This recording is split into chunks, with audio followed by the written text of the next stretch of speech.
Qakojon,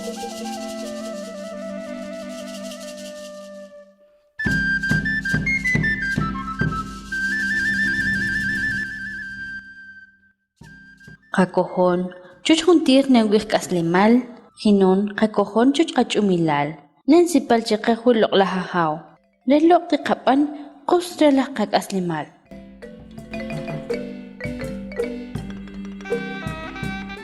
El respeto por todo lo que tiene vida, asimismo, el respeto de la dignidad humana, con base en la creencia de que todos tenemos nuestra estrella, tenemos nuestra misión, un don particular dado que nos permite cumplir con nuestros propósitos de vida.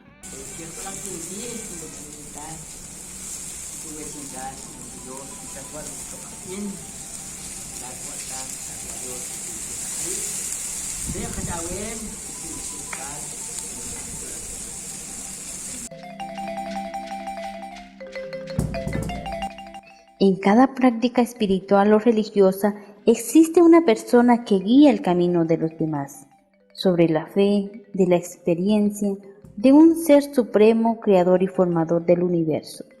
Un guía es una persona que ha nacido según su día de nacimiento en el calendario maya, en ser guiador de las demás personas, una persona que ayuda a las demás personas a conducir su vida, porque viene con la vocación en ser orientador y guiador de los demás. El guía espiritual maya se le denomina Aq'ij, porque es la persona que sabe llevar el control de los días y del tiempo basado en el calendario. También se le llama Aq'amaltaq'e, porque guía el camino y la vida de las demás personas.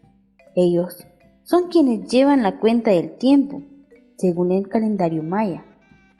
Saben dónde y cuándo realizar las ceremonias mayas, especialmente lo relacionado a la siembra y la cosecha del maíz. Y velan por el bienestar de la comunidad, intercediendo ante Ahau. Además, curan y ayudan a las personas a tomar decisiones por su futuro.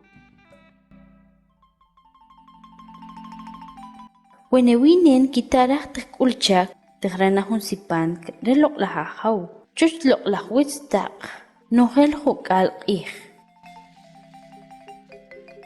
Si la persona no recibe su destino, entonces debe ofrendar o realizar el pago en los cerros o montañas. Esta actividad debe desarrollarse cada 20 días, con el fin de que la persona no tenga consecuencias en su vida. Existen varios valores que nacen desde el eje de la espiritualidad maya. Estos valores se muestran en las actitudes y los comportamientos personales. Es propiamente una forma, un estilo de vida que nos crean buenas relaciones satisfactorias con nosotros mismos, con nuestra familia y con nuestra comunidad.